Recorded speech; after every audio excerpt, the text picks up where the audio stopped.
Hello and welcome to the news academy of commerce and maths. Hi, I am Ajinkya Chandekar और आज जो हम लोग का अपना नेक्स्ट वीडियो लेकर के आए हैं वो होगा हमारा आईसीडीआर। आईसीडीआर का फुल फॉर्म होता है issue of capital and disclosure requirements. तो इसके नाम से ही थोड़ा बहुत हम लोग को समझ में आ जाता है कि हम लोग क्या पढ़ने वाले हैं इसमें, कि हमें कुछ इशू करना है। तो हम लोग पूरा थॉरली समझने के पहले हम लोग एक छोटे छोटे पॉइंट को हाईलाइट को समझ लेते हैं कि क्या क्या चीज़ें हैं हम लोग को जो पढ़नी है। हम लोग के पास ये सारी चीज़ें, इशू क्या होता है, कैपिटल क्या होता है, डिस्क्लोजर क्या होती है, ये सारी चीज़ों को एक बार हम लोग समझ लेते हैं, फिर हम लोग अपने चैप्टर के अंदर उतरेंगे। एक्चुअल में हम लोग को इशू क्या करना होता है। इशू का मतलब क्या होता है, issue is a type of sale. Issue क्या है, इशू टाइप ऑफ सेल। हम लोग इसको सेल नहीं बोल रहे हैं, is a type of sale होता है। सेल मतलब क्या, कंपनीज, हम लोग जब भी शेयर इशू के बारे में पढ़ते हैं तो हम लोग क्या एंट्री पास करते हैं, तो हमारी एंट्री होती है bank account debit to capital. अगर हम लोग डायरेक्ट एंट्री की बात करें, हम लोग नॉर्मली क्या करते हैं, bank debit to share application account debit to share capital. तो हम लोगों ने नॉर्मल एंट्री पास करने की बात कर रहे हैं, तो एंट्री क्या हो रही है हमारी, बैंक डेबिट होगा एंड हमारा कैपिटल क्रेडिट होगा। तो इस टाइप ऑफ क्या, हम लोग इस कैपिटल को बेचा, मीन्स हमने शेयर को बेचा, हमने शेयर को बेचने के बिहाफ में हमारे पास क्या आ रहे हैं, तो कैश आ रहा है।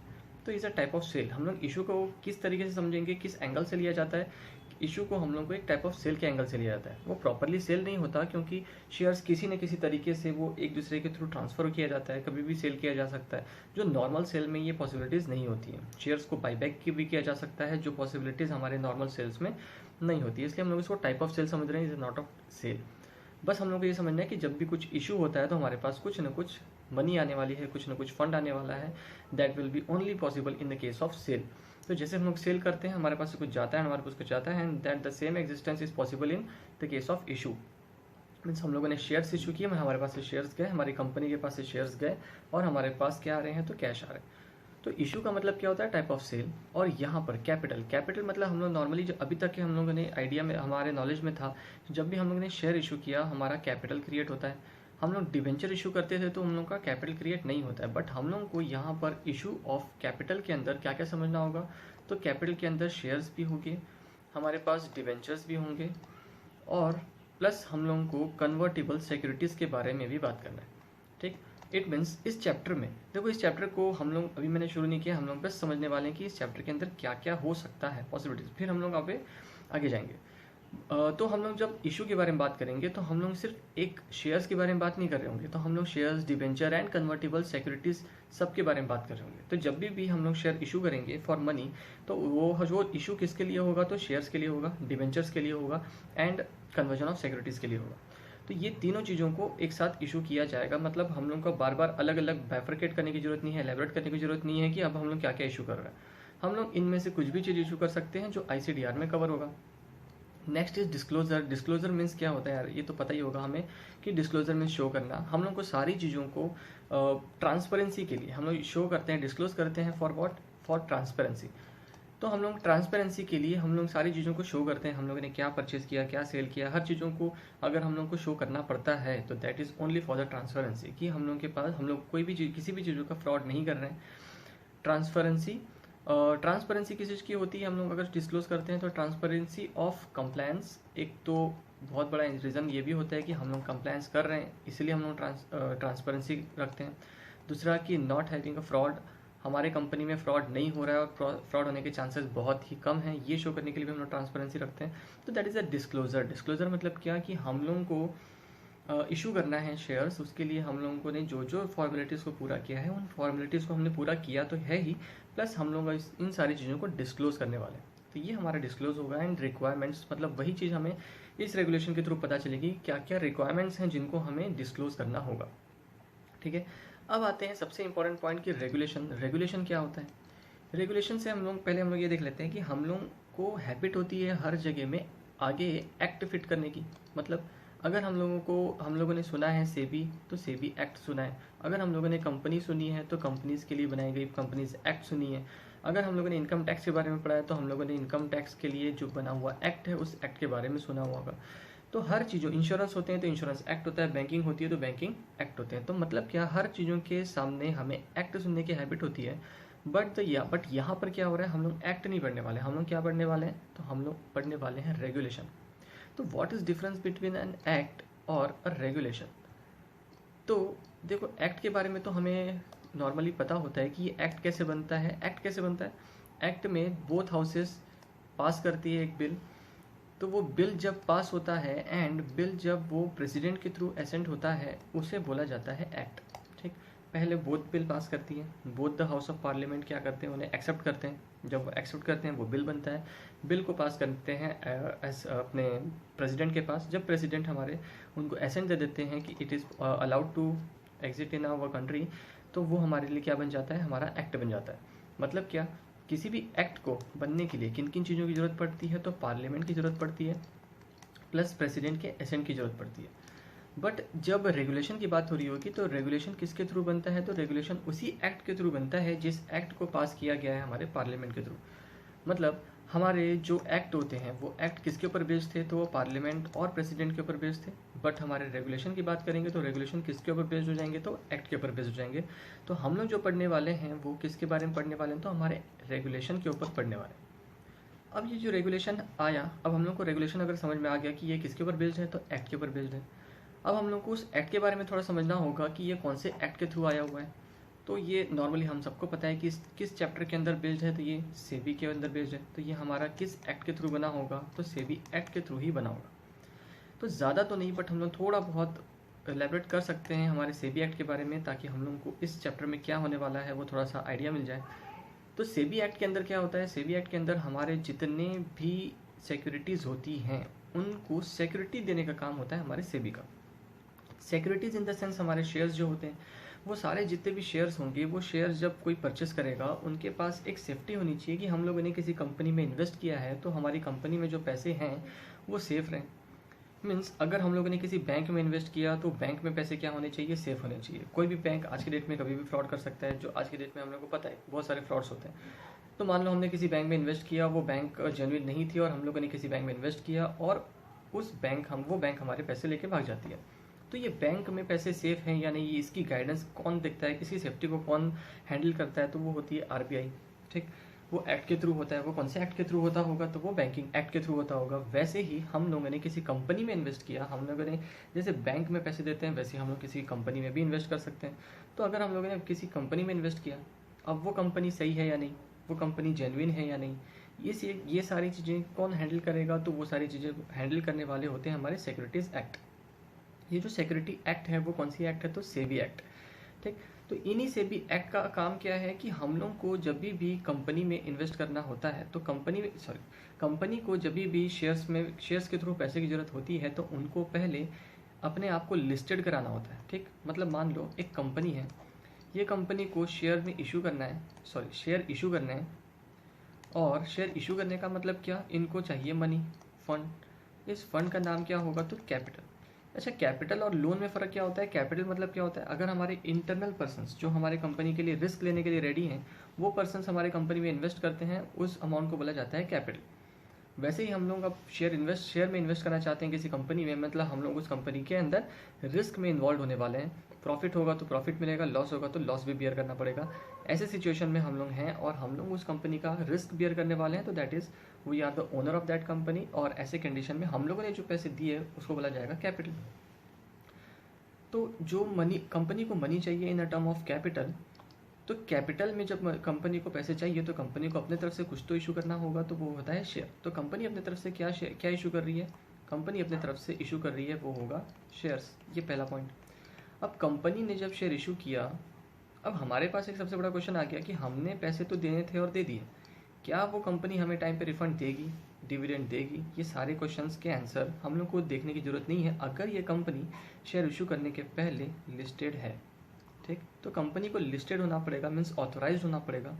और ये ऑथोराइज किस अथॉरिटी के अंदर होगी, तो वो होगी सेबी एक्ट के अंदर, सेबी के अंदर। सेबी एक बोर्ड है, उस बोर्ड के अंदर। और ये बोर्ड किसने बनाया, तो सेबी एक्ट ने बनाया है। तो ये एक्ट का काम हमें थोड़ा बहुत समझ में आ गया कि हम लोग को जब भी शेयर इशू करने होते हैं, ठीक, तो हमें पहले लिस्टेड होना होता है, लिस्ट मीन्स ऑथराइज होना होता है। और ये ऑथराइजेशन कौन देगा, तो हमें सेबी एक्ट देगी। अब यही एक्ट ने कुछ और रेगुलेशंस बनाए और रेगुलेशंस का नाम रखा है ICDR। और उसी रेगुलेशन के बारे में हम लोग पढ़ने वाले हैं। तो रेगुलेशन का शॉर्ट में नाम क्या है, ICDR। ठीक, एक और रेगुलेशन है जो हमारे कोर्स के अंदर है, वो है हमारे लिए LODR। मैं LODR के बारे में हम लोग ज़्यादा बात नहीं करने वाले हैं, बट हम लोग दोनों में अगर एक कंपैरिजन बैठा है तो दोनों में कॉमन चीज़ है DR मतलब क्या, डिस्क्लोजर रिक्वायरमेंट। इन दोनों ही रेगुलेशंस में एक चीज़ तो कॉमन होगी, डिस्क्लोजर रिक्वायरमेंट। दोनों ही रेगुलेशन हमें सिर्फ डिस्क्लोजर के बारे में बताता है कि आप लोगों को ये फॉर्मेलिटीज़ करने के बाद आपको किन किन चीज़ों को डिस्क्लोज करना है, उन डिस्क्लोजर के रिक्वायरमेंट्स के बारे में बताया जाता है इन दो रेगुलेशंस के अंदर। हम लोग अभी LODR में तो नहीं है, बट हम लोग ICDR में ज़रूर है। ICDR का फुल फॉर्म क्या होता है? I means issue of capital and disclosure, DR means क्या, डिस्क्लोजर रिक्वायरमेंट्स। ये हम लोग को क्या बताता है? डिस्क्लोजर का रिक्वायरमेंट बताता है कि आप जब इशू करेंगे अपने कैपिटल को, जब आपको अपने कैपिटल को इशू करना है तो उनके साथ साथ आपको कुछ रिक्वायरमेंट्स होंगी जिनको आपको डिस्क्लोज करना होगा। रेगुलेशंस को पहले तो आपको फुलफिल तो करना ही है, आपको उन रेगुलेशंस को कंप्लायंस तो करना ही है, प्लस आपको डिस्क्लोज भी करना होगा। तो वो क्या क्या चीज़ें, वो हमें इस चैप्टर में पढ़नी है। क्लियर है? तो हम लोग को एक पिक्चर क्लियर हुआ कि हम लोगों को इस चैप्टर में क्या समझना है। ठीक, अब सॉरी उसके पहले देख लेते हैं हम लोग कि सेबी एक्ट ने जो रेगुलेशन बनाया, वो पहला रेगुलेशन कौन सा? ICDR। एक्चुअल में पहले रेगुलेशन बना है LODR एंड देन रेगुलेशन बना है ICDR। ठीक, बट हम लोग अभी ICDR की बात कर रहे हैं। ICDR किस लिए होगा? तो हम लोगों ने जैसे देखा कि सेबी का काम क्या होगा, सेबी का काम होगा कि सेफ्टी प्रोवाइड करना आपके फंड के बारे में जिन्होंने इन्वेस्ट किया है, इन्वेस्टर्स की सेफ्टी। अब वही ये पहला एक जो रेगुलेशन है कौन सा? ICDR क्या होगा? ICDR इशू ऑफ कैपिटल, कि आप जब इशू करोगे तो आपको कोई ना कोई फॉर्मेलिटीज़ को पूरा करना होगा। उन फॉर्मेलिटीज़ को पूरा करने के बाद जब आप लिस्टेड बन जाओगे तभी आप शेयर इशू कर सकते हो, अदरवाइज आप किसी भी कंपनी में, कोई भी कंपनी किसी भी पब्लिक के शेयर इन्वॉल्व नहीं कर सकती, मनी इन्वॉल्व नहीं कर सकती अपने कंपनी के अंदर। ठीक, तो ये पहला रेगुलेशन होगा हम लोग को जो पढ़ना होगा, वो कौन सा होगा? ICDR। ठीक, जिसका फुल फॉर्म क्या है? Issue of capital and disclosure requirement. ठीक है, अब हम लोग को थोड़ा सा बहुत आइडिया आ चुका है इस चैप्टर में क्या क्या होने वाला है। तो हम लोग अपने थोड़े टॉपिक में आ जाते हैं ICDR के। ठीक, ICDR एक्चुअली, अच्छा बेसिक थोड़ा थोड़ा और ओवरव्यू ले लें हम लोग अपना, कि ICDR में जैसे हम लोग के सेक्शंस होते हैं वैसे ही इस ICDR के अंदर रेगुलेशंस होंगे। ठीक, ICDR के अंदर क्या होंगे? तो रेगुलेशंस होंगे। हमारे जैसे सेबी एक्ट के अंदर बहुत सारे चैप्टर्स हैं, वैसे ही यहाँ पर भी चैप्टर्स हैं। सेबी एक्ट के अंदर जैसे बहुत सारे सेक्शंस हैं, वैसे यहाँ पर बहुत सारे रेगुलेशंस हैं। जैसे ICDR जैसे सेबी एक्ट के अंदर बहुत सारे स्केड्यूल्स हैं, वैसे यहाँ पर भी बहुत सारे स्केड्यूल्स हैं। तो हम लोग को भी यहाँ कुछ कुछ चीज़ों को ध्यान देना होगा कि यहाँ पर हमारे पास कितने रेगुलेशंस हैं और यहाँ पर हमारे पास कितने चैप्टर्स हैं। हम लोग के कोर्स में सारा रेगुलेशन नहीं है और सारे के सारे चैप्टर्स तो नहीं हैं, बट फिर भी हम लोग को याद करने के लिए तो अच्छा ही होगा कि हम लोग के पास यहाँ पर कितने चैप्टर्स होंगे और कितने रेगुलेशंस होंगे। तो हम लोग के यहाँ पर हम लोग के पास टोटल 301 रेगुलेशंस हैं जो हमें इस चैप्टर के अंदर पढ़ने। ठीक, मतलब इस ICDR के अंदर जो हमें पढ़ने हैं वो टोटल कितने रेगुलेशंस होते हैं? 301 रेगुलेशंस होते हैं। और हमारे पास जो चैप्टर्स होंगे वो कितने चैप्टर्स होंगे? तो 21 चैप्टर्स होते हैं। ठीक, तो इस सेक्शन में इस चैप्टर में 12 चैप्टर्स, नॉट 21, 12 चैप्टर्स होंगे। ठीक, हमारे पास टोटल कितने चैप्टर्स होंगे? 21 चैप्टर्स होंगी। और रेगुलेशंस कितनी होंगी? तो टोटल रेगुलेशंस 301 होंगी। एंड ऑफ कोर्स हम लोग को इतने सारे रेगुलेशंस पढ़ने नहीं है। ये जो ICDR है इसका जो हम लोग के पास बर्डन है वो थोड़ा सा कम है और ये सारे के सारे रेगुलेशंस हमें पढ़ने नहीं है। ठीक, हमें कुछ कुछ ही रेगुलेशंस पढ़ने हैं, सारे के सारे रेगुलेशंस पढ़ने नहीं। तो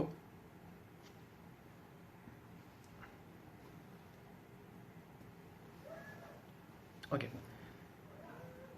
अब हम लोग को ICDR के बारे में थोड़ा थोड़ा ओवरव्यू मिल चुका है, बट फिर भी हम लोग को रेगुलेशन के थ्रू और डीपली थॉरली समझने के पहले हम लोग कुछ और पॉइंट्स देख लेते हैं। कुछ चीज़ों को हम लोग को थोड़ा नॉलेज होना चाहिए, जिसको शुरू करने के पहले मतलब ICDR शुरू करने के पहले बहुत सारी चीज़ें हैं जिनको हमें समझना होगा। तो हम लोग पहले एक चीज़ देख लेते हैं कि कंपनी जो इशू करती है, कंपनी जब शेयर इशू करती है, वो शेयर इशू करना क्या होता है। और उसके पहले जब कंपनी हम लोग को ओके, देखो क्या है,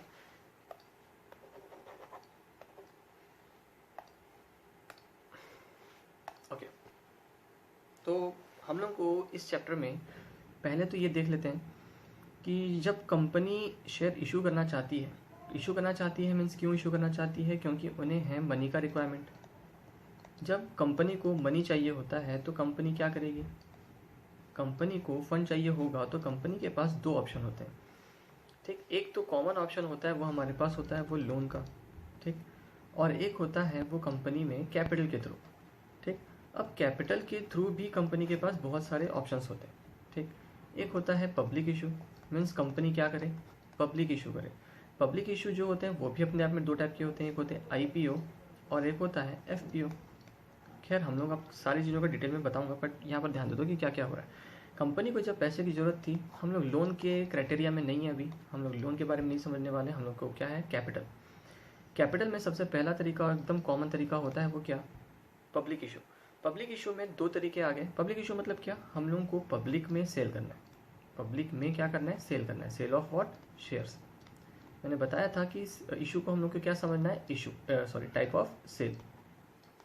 तो हम लोग की कंपनी क्या करना चाहती है, पब्लिक में शेयर इशू करना चाहती है, शेयर सेल करना चाहती है। तो हम लोग को दो तरीके से पॉसिबिलिटीज़ हैं कि हम लोग इन दो तरीके से पब्लिक इशू में उतर सकते हैं। तो IPO क्या होता है, IPO मतलब होता है इनिशियल, और नाम से समझ में आ रहा है कि इनिशियल का मतलब क्या, it is a stage of primary. Means company आज की डेट में, हमारी कंपनी लिस्टेड नहीं है, और अभी थोड़ी देर पहले देखा था कि हमने कि कभी कोई कंपनी पब्लिक में शेयर इशू करना चाहती है, पब्लिक के पैसे डिमांड करना चाहती है, तो उन्हें सेबी से लिस्टेड होना पड़ेगा। तो अगर एक कंपनी है जो आज की डेट में लिस्टेड नहीं है, तो क्या वो लाइफ टाइम में कभी भी शेयर इशू नहीं कर पाएगी। तो पहले उन्हें क्या करना होगा, लिस्टेड करना होगा। तो जब वो लिस्टेड करेगी और फर्स्ट टाइम जब इशू करेगी, उस इशू को बोला जाएगा IPO। कोई भी कंपनी जब लाइफ टाइम में पहली बार इशू करती है तो उसे क्या बोला जाता है, उस स्टेज को क्या बोला जाता है, IPO, पब्लिक ऑफर दे रही है, तो इसलिए इसको क्या बोला जा रहा है, इनिशियल पब्लिक ऑफरिंग। अब उन्होंने पहली बार इशू कर दिया है, ये जो A लिमिटेड कंपनी है, इन्होंने एक बार तो इशू कर दिया है, तो ये कौन सा इशू होगा, IPO। अब इसके बाद सब्सिक्वेंटली कभी ना कभी फिर इशू करेगी, तो वो शेयर कौन सा होगा, वो कौन सा इशू होगा, FPO। अब जब भी वो इशू करते जाएगी उन्हें क्या बोला जाएगा, FPO, ठीक। फर्दर पब्लिक ऑफरिंग, अब ये क्या होगा, फर्दर सब्सिक्वेंटली जब भी इशू करती जाएगी उन्हें क्या बोला जाएगा, फर्दर पब्लिक ऑफरिंग। ये हमारा था दूसरा टाइप का इशू। तो फाइनली ये दोनों ही क्या थे, हमारे टाइप ऑफ पब्लिक ऑफरिंग थे, ठीक। तो मतलब क्या, पब्लिक ऑफर कर सकते हैं कंपनी को दूसरे टाइप के पास। अब दूसरा पॉसिबिलिटीज़ क्या, कंपनी और किस तरीके से इशू कर सकती है, तो राइट इशू के अंदर क्या होता है, कंपनी अपने ही एग्जिस्टिंग शेयर होल्डर्स को इशू करती है। कंपनी ने जब अपने एग्जिस्टिंग शेयर होल्डर्स को, पहला केस क्या था, पब्लिक इशू मतलब हम लोग किसी ऐसे पर्सन को इशू करना चाहते हैं जो हमारी कंपनी के पर्सन्स नहीं है, कंपनी के पार्ट नहीं है, कंपनी के शेयर होल्डर्स नहीं है, बट हम लोग कंपनी में जब भी शेयर इशू किया जाता है वो पहले क्या चाहती है कि हम लोग पहले अपने एग्जिस्टिंग शेयर होल्डर्स को ही चांस दें, एग्जिस्टिंग शेयर होल्डर्स को चांस देंगे, वो हमारे शेयर्स को परचेस करेंगे, एंड देन वो अगर नहीं चाहते हैं एंड एक्सेस शेयर्स जो बच गए हैं वो हम किसको इशू करेंगे, पब्लिक को। तो दैट इज राइट इशू मतलब क्या, राइट दिया जा रहा है हम लोग के एग्जिस्टिंग शेयर होल्डर्स को कि आप हमारे कंपनी के शेयर्स को इशू कर लो, हम लोग पब्लिक को बेचने वाले हैं, पहले आपके पास राइट है, आप हमारे कंपनी के शेयर्स को क्या करो, परचेस करो।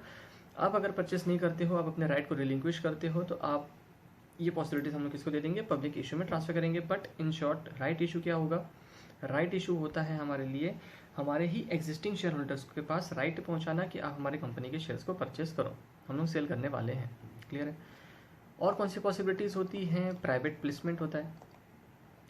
प्राइवेट प्लेसमेंट क्या होता है, प्राइवेट प्लेसमेंट मतलब होता है हम लोग अपने कंपनी में अगर इन्वेस्ट करना चाहते हैं, हमारे कंपनी में अगर पैसे चाहिए तो हम लोग को क्या चाहिए होगा, पैसे चाहिए होंगे, तो हम लोग को डायरेक्ट पब्लिक इशू करने की ज़रूरत नहीं है। हम लोग के पास एक और ऑप्शन है कि हम लोग जो शेयर इशू करना चाहते हैं वो एक स्मॉल ग्रुप ऑफ पर्सन में होगा, और वो स्मॉल ग्रुप ऑफ पर्सन हमारे रिलेटिव हो सकते हैं, हमारे फ्रेंड्स भी हो सकते हैं। हम लोगों ने जब स्मॉल ग्रुप ऑफ पर्सनस को शेयर इशू किए, वो नियर बाय होते हैं, वो पर्सन हमारे पहचान के होते हैं, ऐसे कंडीशन में जब हम लोग उनको इशू करते हैं तो that is private placement. Private placement नाम से समझ में आ रहा होगा, ये हम लोग पब्लिकली नहीं कर रहे हैं, ये हम लोग क्या कर रहे हैं, प्राइवेट प्लेसमेंट कर रहे हैं हम लोग प्राइवेटली। हम लोग कुछ स्मॉल ग्रुप ऑफ पर्सन्स को इशू करने वाले हैं, और वो small group of person generally हमारे फ्रेंड्स भी होते हैं, हमारे फैमिली रिलेटिव्स होती हैं, फ्रेंड्स के फ्रेंड्स होते हैं, तो ये स्मॉल ग्रुप ऑफ पर्सन्स होते हैं। तब जब इशू करेंगे तो वो प्राइवेट प्लेसमेंट होगा। एक और तरीका होता है जो कंपनी के पास होगा, वो होता है QIP, क्वालिफाइड इंस्टीट्यूशनल प्लेसमेंट्स, ठीक है। QIP में एक पर्सन इन्वॉल्व होता है, एक कैटेगरी इन्वॉल्व होती है, वो होता है QIP।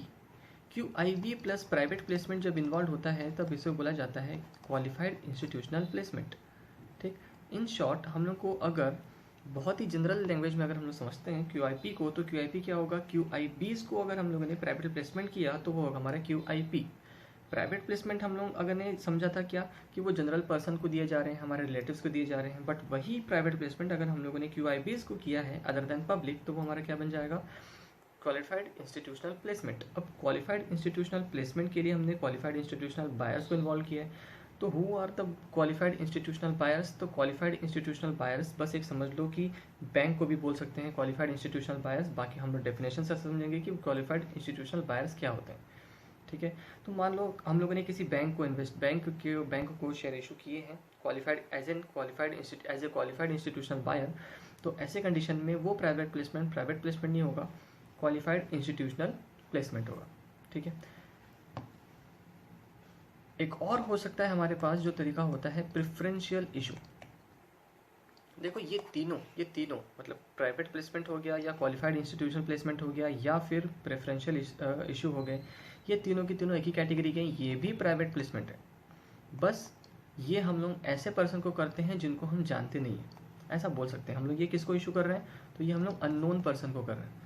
ये ना तो QIBs हैं ना ये तो नोन पर्सन है, बट ये कौन है, अननोन पर्सन है, और ये उतना भी शॉर्ट नहीं होगा जितना प्राइवेट प्लेसमेंट के अंदर होता है। तो ऐसे कंडीशन में हम लोग इस प्राइवेट प्लेसमेंट को प्राइवेट प्लेसमेंट नहीं बोलेंगे, तो प्रेफरेंशियल इशू बोलेंगे। ठीक, तो ये था हमारा, इतने सारे तरीके हैं हमारे पास जो शेयर इशू कर सकते हैं। ठीक है, तो ये सारे इश्यूज जो होती हैं, ये सारी पॉसिबिलिटीज़ जो होती हैं, ठीक, ये सारे इशू को हम लोग को इन सारे इशू के मैटर को हमें समझना होगा इस चैप्टर के अंदर, ICTR के अंदर। तो ये जितने भी तरीके हम लोगों ने देखे हैं इशू के, ये सारे इशू की जो फॉर्मेलिटीज़ होंगी वो किसने सेट की है, तो हमारे ICDR ने सेट की। ठीक है, तो जब हम लोग इस चैप्टर को स्टार्ट करेंगे तो हम लोग को ये थोड़ा थोड़ा ओवरव्यू मिल चुका है कि ये क्या क्या चीज़ें हैं। ठीक, तो इन सारी चीज़ों को हम लोग अब स्टार्ट करते हैं हमारे अब चैप्टर में थोरोली। चलो अपने चैप्टर को स्टार्ट करते हैं थोरोली। ओके।